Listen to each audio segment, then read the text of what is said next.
Pride Bar Blue. May powerful stain-away enzymes na malupit sa dungit mansya. At di masakit sa kamay. Isang labalang yan. Hello, pahinga! Hello, Pride Bar Blue. ACS. May nagbago. May arte? May budget? Akala nyo lang yon. So solid. White rose papaya, wow, white rose. White rose papaya, wow, white rose. White rose papaya. May glow up with a white rose papaya. White Rose Papaya. May puti power times 2 kasi may papaya at niacinamide. May shea butter and tea tree oil pa. Kutis sulit ang glow May up. glow up with a white rose papaya. White Rose Papaya. Kutis sulit ang glow up. ACS.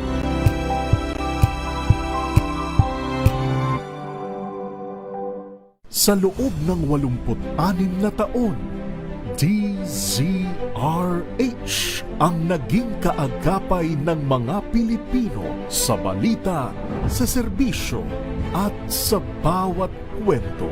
86 na taon ng tiwala at sa mga darating pang taon, mas pinalakas at mas pinagtibay para sa Pilipino.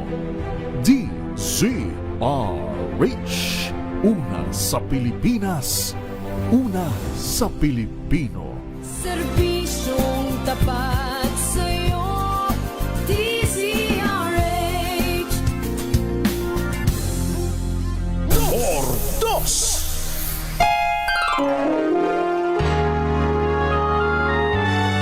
Kauna-unahan sa Pilipinas. Manila Broadcasting Company. DZRH. Member, kapisanan ng mga broadcaster ng Pilipinas. Member KBP, oras! Eksakto en punto. 6:04. Balitang makatotohanan. Balitang maaasahan. ACS Balita. Walang makakaligtas. Walang makakalampas. Saan mang sulok ng kapuluan. Luzon, Visayas hanggang Kamindanawan. Basta't may balita. Ipagwagwagan ng sikat na tagapagbalita. ACS Balita. Kasama ang 2x2 tandem Anthony Taberna at Jerry Baha. ACS Balita. Ang programang ito ay hatid sa inyo ng ACS Manufacturing Corporation, ISO certified, maker of world-class quality Pride detergent. Araw ng Friday, January 23, 2026. Narito na po ang ulo ng ating ACS Balita. Kasambahay sa Metro Manila, may 800 pisong dagdag sa kanilang buwan ng sweldo simula sa Pebrero. Crime rate sa Metro Manila bumaba ng 24% ngayong Enero. Negotiation filler sa Ombudsman itinanggi ng abogado ni Zaldico. Dalawang panibagong impeachment na complaint laban kay Pangulong Bongbong Marcos hindi tinanggap ng Office of the House Secretary General. Sumabog na power bank, muntik nang magdulot ng sunog sa Bills and Index Office ng Senado. At Davao City, tinalo ang Maynila bilang most traffic congested city sa Pilipinas ayon sa 2025 TomTom Traffic Index. Magandang umaga Luzon, Visayas, Mindanao. Good morning Philippines! Hello world! Kami po ang inyong mga tagapaghatid balita. Ito po si Anthony Taberna. Ito po si Jerry Baha. At ito ang ACS Balita. sa detalye ng ating mga balita. ACS Good News. Abay, good news nga ito. Tatanggap ng karagdagang 800 pesos ang mga domestic workers o mga kasambahay sa Metro Manila sa unang bahagi ng susunod na buwan. Ito'y matapos aprobahan ng Regional Tripartite Wages and Productivity Board, NCR, ang wage order na nagkakaloob ng wage adjustment. Sa isang advisory, sinabi ng komisyon na ang nasabing hakbang na nagtataas sa buwan ng sahod ng mga kasambahay sa rehiyon o dito sa Metro Manila ay magiging epektibo February 7 o matapos ang 15 araw mula sa publication ng wage order. Dahil dito, Yan. ang sweldo ng mga kasambahay, ayan o, makikita ho ninyo sa Ito. DZRH television, ay yung mula sa 7,000 pesos ay magiging 7,800 pesos na kada buwan. Yun. Paano yung sobra na dyan? Bawasan natin. Babawasan natin. Bawasan natin. Gino, Nida. Sobra na kayo, ha? Sobra na pala kayo. Ha? Sabi siguro nila nila Ate Rhea.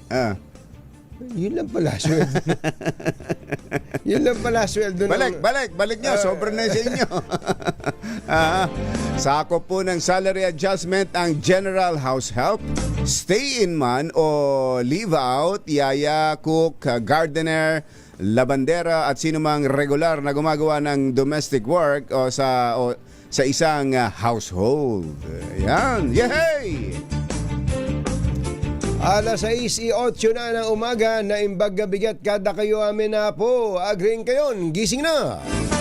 Bumaba ng 24% ang focus crime sa Metro Manila sa unang 20 araw ng 2026. Ito ang ibinida ni NCRPO Director Major General Anthony Abirin. Ayun. Matapos ihambing ang crime statistics mula January 1 hanggang 20 noong 2025 at January 1 to 20 ngayon 2026 na nagpakita ng malaking pagbaba sa ilang major offenses.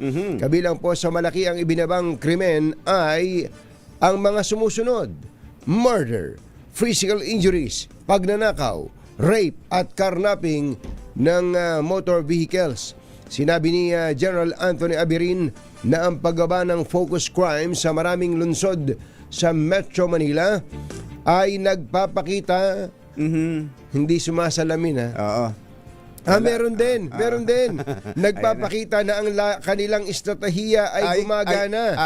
At sumasalamin. Ayun, mother. Ay, Dr. Jessica D, happy anniversary po sa inyo. Oo, nagpaparamdam si Malu Cabral. At sumasalamin sa layunin nilang tiyakin ang kaligtasan ng publiko sa Metro Manila. 6:10, alas 6:10 ang ating oras. Diyos maray na aga sa Indugabos, mga Bicolano. Mata na ka mo, gising na. Itinanggi ng legal counsel ni dating ako Bicol Party List Representative Zaldico ang mga ulat na nagpaparamdam o nagpadala ng feelers ang dating mambabatas para sa posibleng negosasyon sa gobyerno. Sa isang pahayag, nilinaw ni Attorney Roy Rondain na kung mayroon mang lumalabas na balita tungkol sa pakikipag-ugnayan ng kanyang kliyente, ito! Ano daw? Ito! Ay itinuturing na unauthorized o walang kapahintulutan. Ayon kay Attorney Rondain, tanging siya lamang ang otorisadong magsalita para kay Ko at wala siyang ginawang ganoong hakbang. Nagsimula ang espekulasyon matapos sabihin ni DILG Secretary John Vic Remulla na may nagsabi umano sa kanyang kapatid si Ombudsman Boying Remulla na handa na ang makipag-usap si Zaldico. Ngayon man, nilinaw mismo ng kalihim na hindi pa kumpirmado ang nasabing impormasyon. Naharap ang dating kongresista sa kasong graft at malversation kaugnay sa Ghost Flood Control Projects. Engineer Tony Nanggel, 1 minuto na lang, 6:12 na umaga. Ibig sabihin, 6:11 na. Hindi tinanggap ng Office of the Secretary General o OSG ang ikatlong impeachment complaint laban kay Pangulong Bongbong Marcos.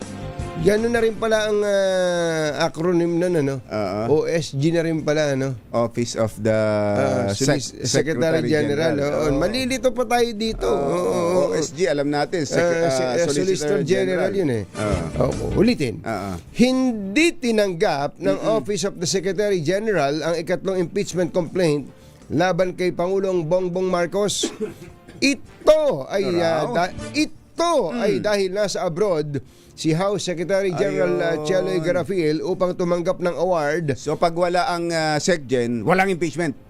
Parang Ganun ganun. na mangyayari pala. Ano? Upang tumanggap ng award mula sa Taiwan Ministry of Foreign Affairs. Wala bang naiiwan sa tanggapan ng Secretary General? Dapat meron na Para naglagay na tumanggap ng... madali lang. Saka tuloy naging issue pa to, wala namang kabagay-bagay dapat. Kaya nga. Pwede naman sabihin, ay pwede ba bumalik na lang kayo sa Lunes? Kasi wala na wala ho wala ho si Twe. Oo, wala si Twe. Pagbalik na lang po ni Twe. Sinong Twe? Si Cheloy. Si SecGen Cheloy Garapil. Oo, pambira. Nasa Taiwan pala si House Secretary General May Cheloy award daw. Garapil. May award. Dahil tatanggap daw ng award mula sa Taiwan Ministry of Foreign Affairs. Ayun. Dahil dito, hindi rin natanggap ang ikalawang impeachment complaint laban sa Pangulo sa kaparehong dahilan. Kabilang sa mga complainant, sina dating AFP Chief of Staff General Hermogenes Esperon, dating Governor Chavit Singson, dating Congressman Mike Defensor. Puro mga dati, no? Puro mga dati. At iba pa. Ayun, ganun naman pala. May iba pa pala. Alas 6:13 ang ating oras. Maupay nga aga, mga kasangkayan, mga kabugtuan, mata na mo, gising na. Muntik na namang magkasunog sa Senado. Nako. Ito yung makaraan sumabog ang isang nakasaksak na power bank sa loob ng Senate Bills and Index Office bandang alas 3:50 kahapon ng hapon. Sa initial report, nagkaroon lamang ng maliit na apoy sa naturang silid at tanging cardboard lamang ang nadamay. Agad namang nagsagawa ng inspeksyon ng Bureau of Fire Protection at idiniklarang under control matapos lamang ang 10 minuto. Matatanda ang dati nang nagkaroon ng sunog sa Senate Building noong Nobyembre ng 2025. Na-check ba ng mga taga BFP kung may mga fire extinguisher doon? Dapat check yan. Oo, dapat. i-check yan. Tapos pagka nakita nilang wala, bentahan nyo si Senate President Tito Soto. Kung meron man, sabihin nyo, luma na yan. Luma na yan. Hindi na gumagana yan. Hindi pwede yan. Expired na yan. Ay, mga taga BFP, maganda morning. Natatawa lang tayo pero akala natin natapos na yung... Akala natin kwento na lang yun. Kwentuhan na lang yun. Nung pala Totoo pala. nagpapatuloy. Ganun pala nangyari. No? Pambira. Mario Joseph. Alas 6:14 ng umaga, maayong aga, mga pinalangga, bugtaw na kamo, gising na. Nananatiling pinakamasikip na lungsod sa Pilipinas ang Davao City noong 2025, nasa ika-12 sa halos 500 syudad sa buong mundo sa pinakabagong TomTom Traffic Index. TomTom. Nakapagtala ang Davao City ng ano yan? Kukutin yan? TomTom? kukutin nga ito no? Saka meron din may bago dito parang coffee shop. Coffee shop. TomTom Coffee. Oh. Nakapagtala ang Davao City ng average congestion level na 66.2%. At pang-apat sa 75 Asian cities nakasama sa index. Ang tindi, ano? Tindi ng Davao. Pero sabi ng iba, sign of progress yan. Siyempre. Ang traffic. Ganun talaga. Diba? Ang tinatawag na congestion level ay ang average percentage increase ng travel time o oras ng pagbibiyahe dahil sa traffic kumpara sa free flow conditions. Ayon sa TomTom, nasa 4.4 kilometers ang layo ng nabibiyahe sa Davao sa loob ng 15 minuto habang nasa 168 hours ang nasasayang sa rush hour dito kada taon. Teka muna, yung 4.4 kilometers per 15 minutes. 15 minutes. Di ba mabilis pa nga yun kung ikukumpara mo sa EDSA? Sa Metro Manila. Oo. Kasi minsan 15 minutes, 4.4. Parang dito sa Metro Manila minsan isang oras ka sa 7 kilometers. Tama. Di ba? Minsan nga meron ako, naikwento ko yata sa nakipag-meeting ako diyan sa alam mo naman ako, nakipag-meeting ako sa BGC. BGC. Subok na matibay, subok na matatag. Nakipag-meeting ako ng mga yung alanganing oras, mga alas 7 ng alas 6, alas 7 ng gabi. Di pagkatapos noon, uwi na ako, mag-i-EDSA ako. Baka naman na maluwag-luwag na ganitong oras sa gabi. Nako, wala. Pero tama. Masisira ka sa minsan Grabe kumbachero, mula lamang dito sa BGC hanggang dito, ang pupuntahan ko kasi may habulin akong alas 8 Dito ba sa Evangelista? Sa lokal ng Evangelista? Hindi ako umabot alas 9. Ewan ko ba't ganun ka-traffic nung panahon na yun. Sabi, dapat pa naglakad na lang ako. Ilang kilometro lang yun. Mula BGC. Wala siguro 5 kilometro Paglabas mo ng EDSA, lakad ka lang papuntang MOA. Kanan ka lang ng konti, ando na yun. Hindi ba? Diba? Kaya nga Kaya nga, kumbachero. Talaga. So, Di bale, sila naman ang ito, si paring Heritage Hotel to Taft Avenue. Ang lapit lang nun. Heritage Hotel, lapit lang yan. Ross Boulevard to Taft Avenue lang. Lapit lang yan. Harrison to Buendia, 30 minutes. Tinan mo na. Lapit-lapit nun. FB Harrison. May FB Harrison yung sinasabi mo. kilometro lang yun. Yung FB Harrison, yung kanto ng maraming motel. Yun, doon. Yung ba, parehet? Doon galing si Het.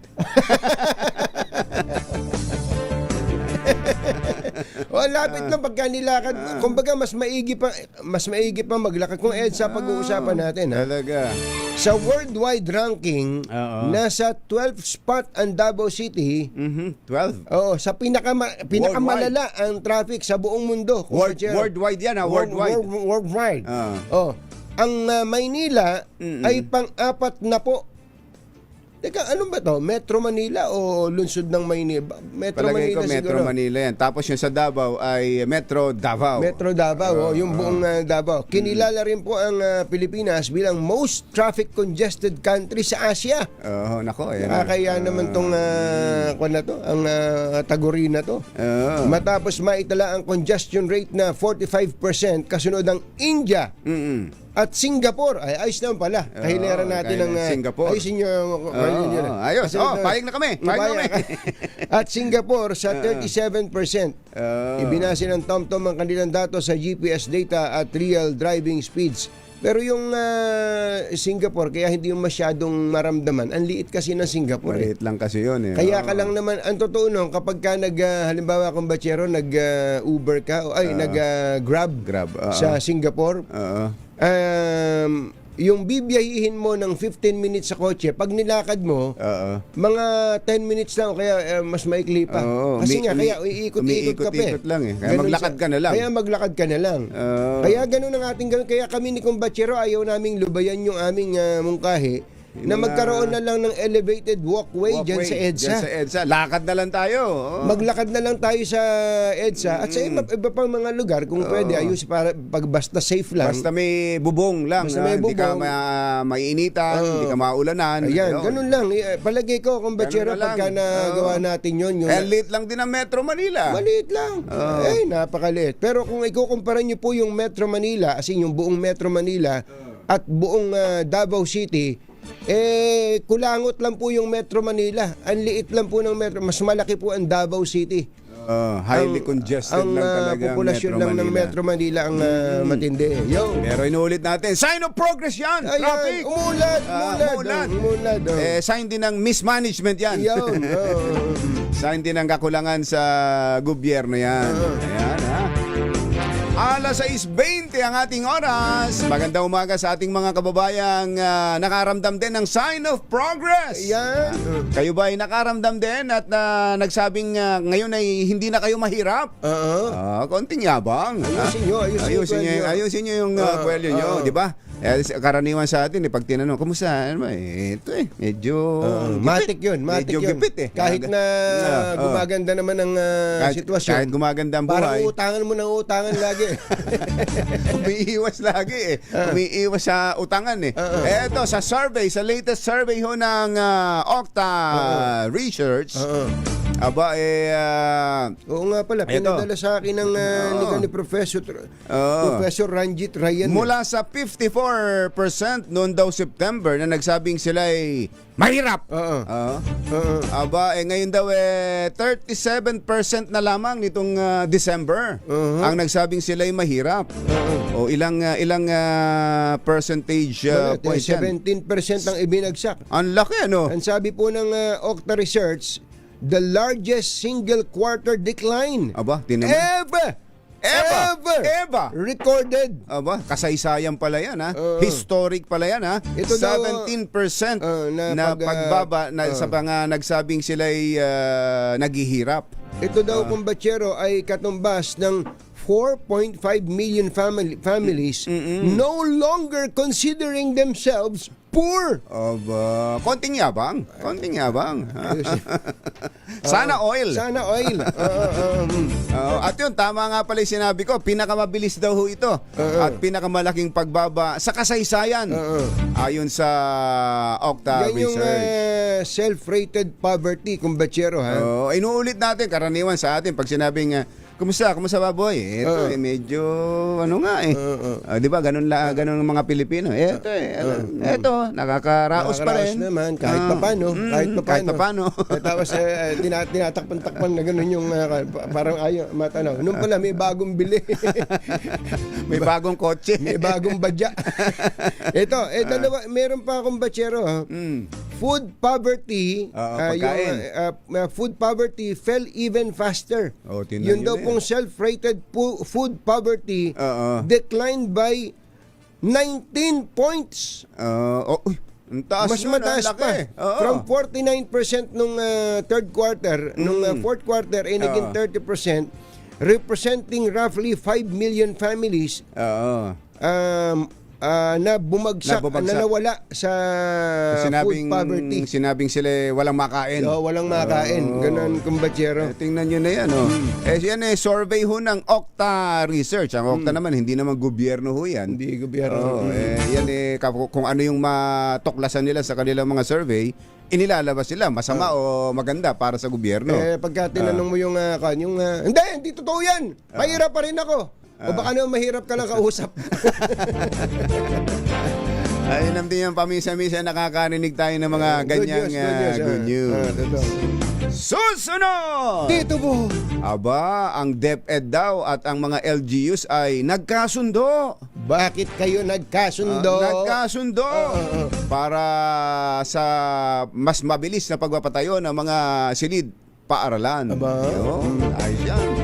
Yan at iba pang mga nagbabagong balita sa pagpapatuloy ng PCS Balita. 624. RH number 1. Unboxing MX3T. This is a unique combination of mangosteen and pandan. Each box has 20 tea bags that can be steeped to 1 glass or up to 1 liter of water. Enjoy it hot or cold. Shop at Lazada, Shopee, and in leading drugstores nationwide.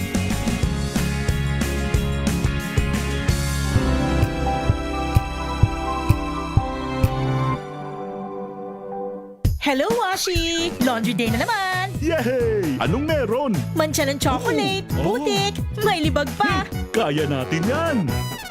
With Pride Washing Machine Detergent, may triple stain-away formula.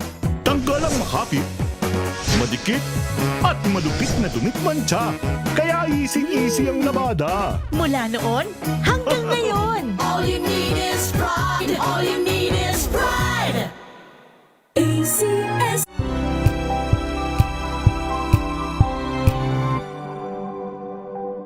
Sa loob ng 86 na taon, DZRH ang naging kaagapay ng mga Pilipino sa balita, sa serbisyo at sa bawat kwento. 86 na taon ng tiwala at sa mga darating pang taon, mas pinalakas at mas pinagtibay para sa Pilipino. DZRH Una sa Pilipinas, una sa Pilipino. Serbisyong tapat sa'yo, DZRH.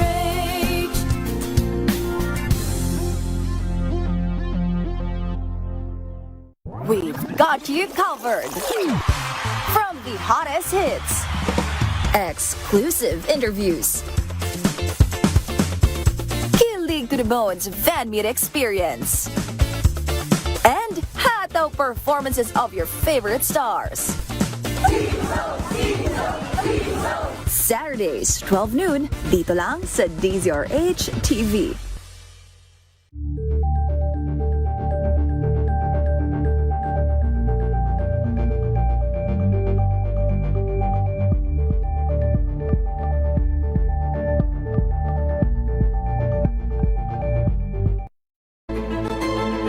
Pakikinggan ang bawat panig.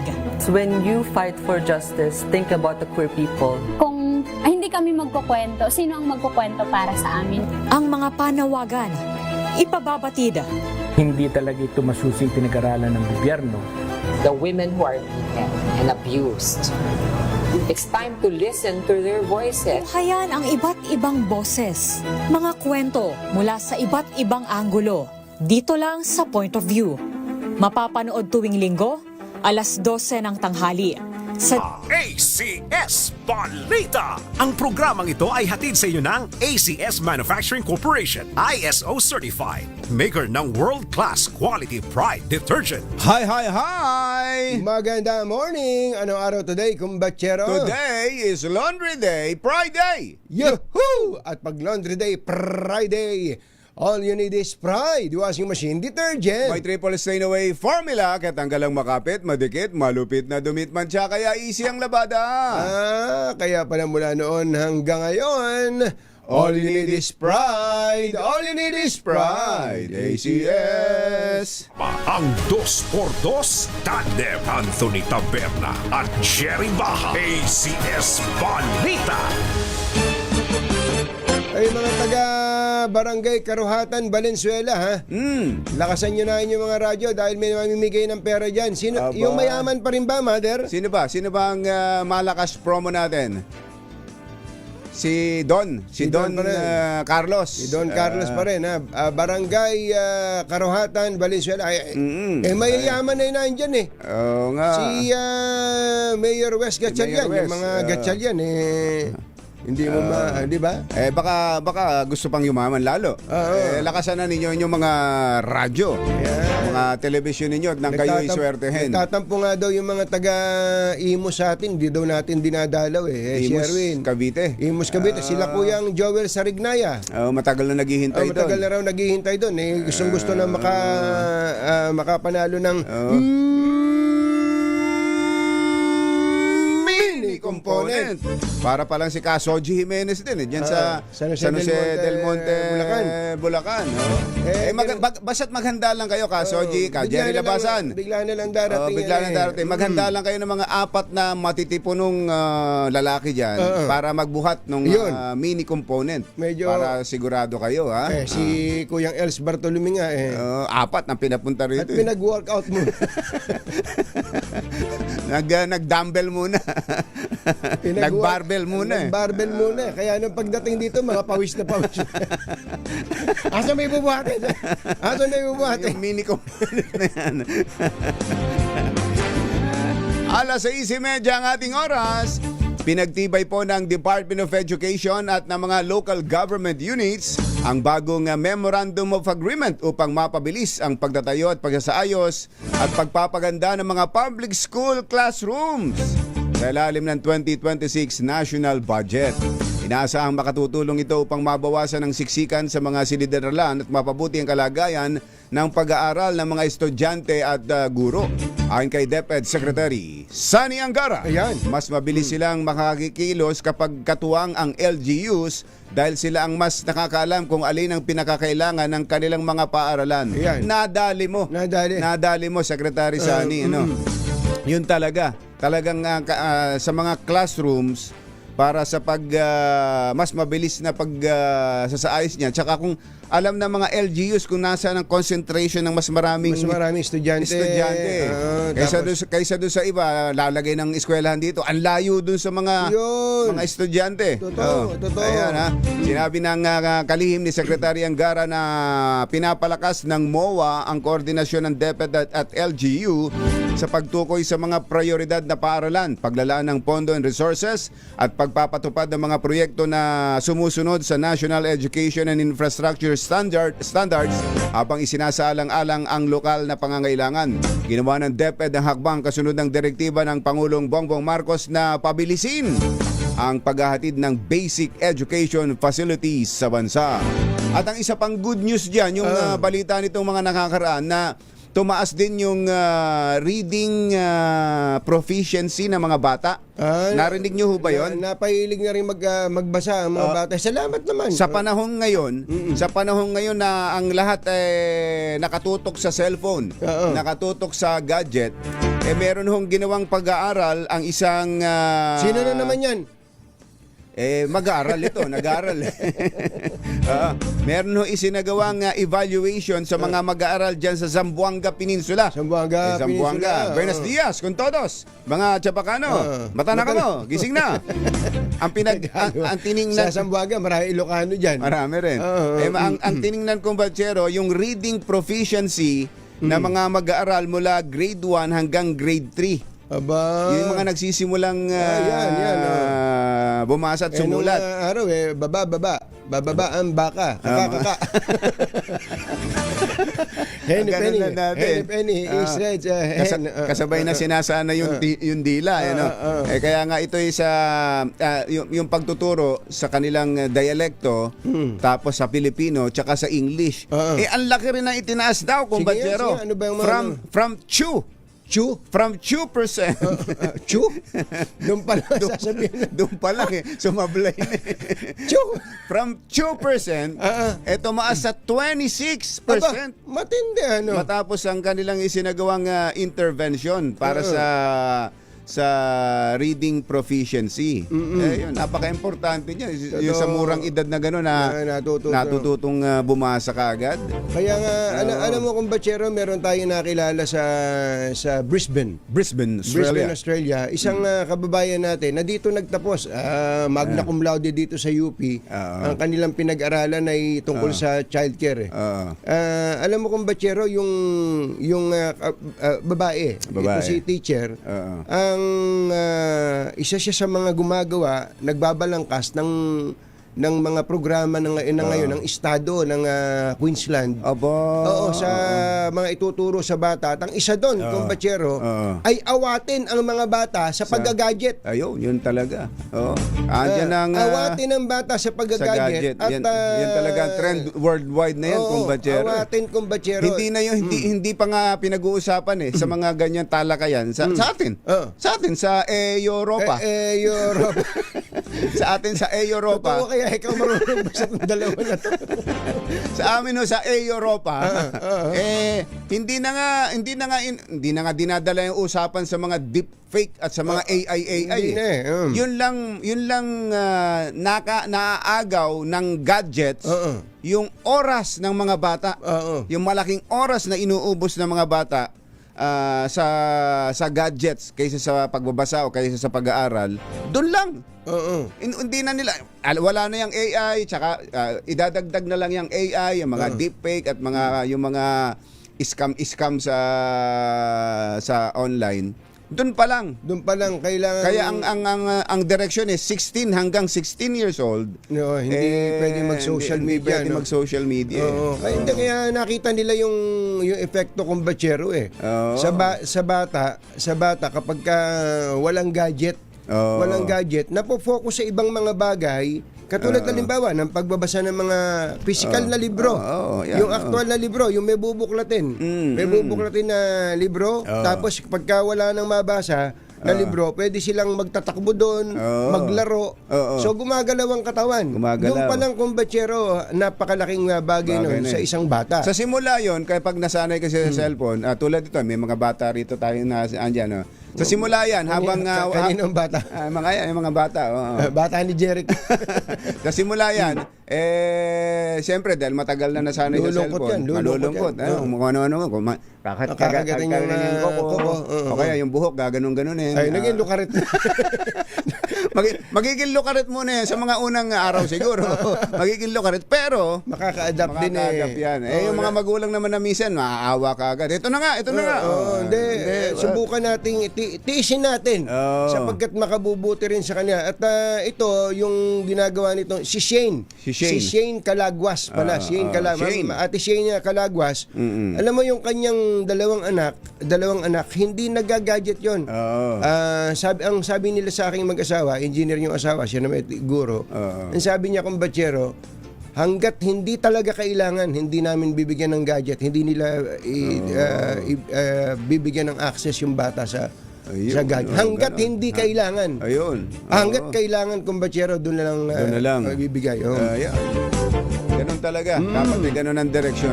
At sa ang Department of Education, yan ang din ang nagiging focus nila. Yung sa murang edad, matutok.